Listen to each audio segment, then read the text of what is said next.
Ada sebuah rahasia bernegara yang juga merupakan pelajaran di akademi dulu, yaitu bagaimana strategi bernegaranya Bapak Negara Indonesia, yaitu Bung Karno. Tentunya sebagai putra Indonesia, kalau di akademi dulu ada cerita sejarah yang membawa nama Indonesia, bangganya bukan main. Maklum, itu di negara seberang soalnya. Dalam hal keilmuan di akademi dulu, sekedar menginformasikan urusan Rothschild, ada lebih dari 10 jam pelajaran di kelas menjelaskannya. Misalnya, bagaimana mereka temurun mengendalikan kawin antar sepupu demi menjaga kemurnian turunan mereka dan menjaga harta mereka dalam sistem distribusi keuangan dan kendali sumber daya alam dunia. Jadi, ketika pelajaran bernegara dari banyak negara diajarkan, selain dari sisi who control the world dan how the world work, sampailah ke strategi bernegaranya Bung Karno. Dan ini keren sekali. Ceritanya kita sederhanakan.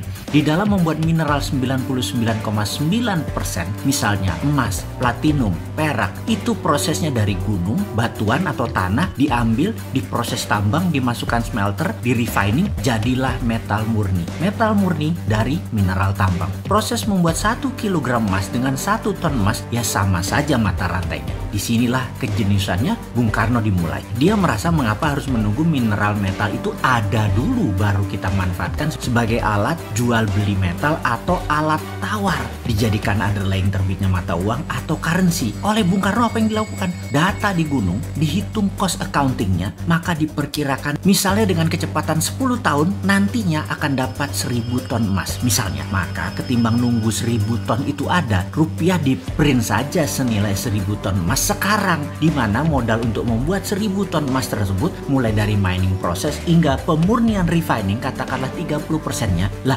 gunungnya gunung sendiri ngapain dibayar? Karena itu harganya cuma 30%. Yang dibayar hanya proses tambang hingga pemurnian saja, karena itu dapatnya cuma 30%. Yang 70% uang cetak tadi untuk membangun proyek produktif. Dan proyek produktif seperti industri tidak harus di Indonesia, bisa di luar negeri. Proyek industri tadi adalah underlying lapis kedua selain emas dan hasil metal mineral tambang di Indonesia tadi. Dengan ide tadi, maka di tahun 1955 sebagai dasar undangan 50 negara hadir di Indonesia dalam konferensi Asia Afrika, dikatakan bahwa mereka atau kita bersama-sama akan membangun poros tengah negara non-blok, tidak miring ke Soviet, tidak miring ke NATO Amerika. Non-blok akan membangun kekuatan ekonomi dengan porosnya Indonesia dan akan membiayai banyak proyek industri di negara-negara non-blok. Apa yang terjadi? Benarlah hadir pemimpin revolusi dari setiap negara dalam undangan tadi. Tiongkok, India, Pakistan, Mesir, Korea Utara, Kuba, semua tokoh revolusioner semua mengharap dukungan Indonesia. Bayangkan ada Nehru, Gamal Abdul Nasser, Bhutto, Mao, dan tokoh legendaris dunia lainnya hadir di Bandung, kota kecil dari negara yang baru 10 tahun merdeka. Saat itu, ide jenius Bung Karno mempesona dunia. Indonesia akan membiayai negara non-blok ekonominya tadi. Ternyata, Bung Karno hanya pemikir tunggal atau pemikir sendirian. Di dalam negeri dirongrong kelompok-kelompok yang ingin berkuasa seperti kaum nasionalis, kaum sosialis, komunis, terus berada di sekeliling Bung Karno untuk dapat mempengaruhi kebijakan politik Bung Karno. Kaum Nasakom itu dirangkul oleh Bung Karno. Inilah yang membuat gonjang-ganjing politik nasional kala itu. Di dunia, kekuatan diplomasi dan manuver rupiah sebagai kekuatan ekonomi belum digarap sempurna. Geoekonomi belum tergarap cantik. Jadinya, beliau selesai dengan kudeta cantik di tahun 1966 yang selanjutnya sahabat tahu ceritanya. Pelajaran sejarah di akademi berhenti di cerita tersebut. Namun dunia tidak berhenti di situ. Tiongkok mengambil ide Bung Karno. Mereka tanpa jaminan sumber alam mineral metal berani melawan hegemoni negara superpower di tahun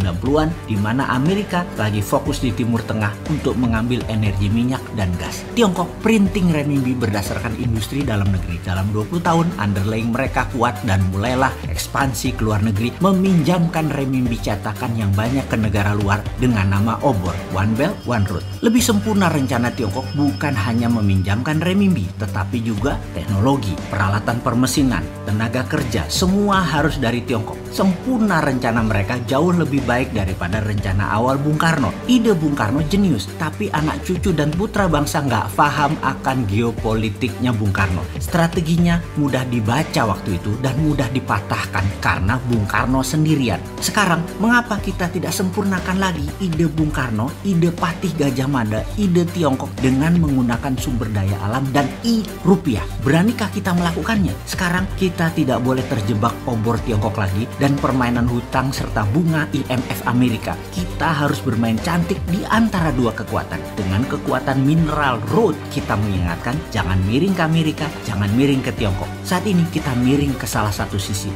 Kita tidak netral lagi. Kita bisa dilihat menyalahi amanah undang-undang sebagai negara netral, negara bebas aktif. Dan informasi ini hanya mengingatkan, gunakan lebih dari satu hati di dalam mengelola negara. Hati-hati.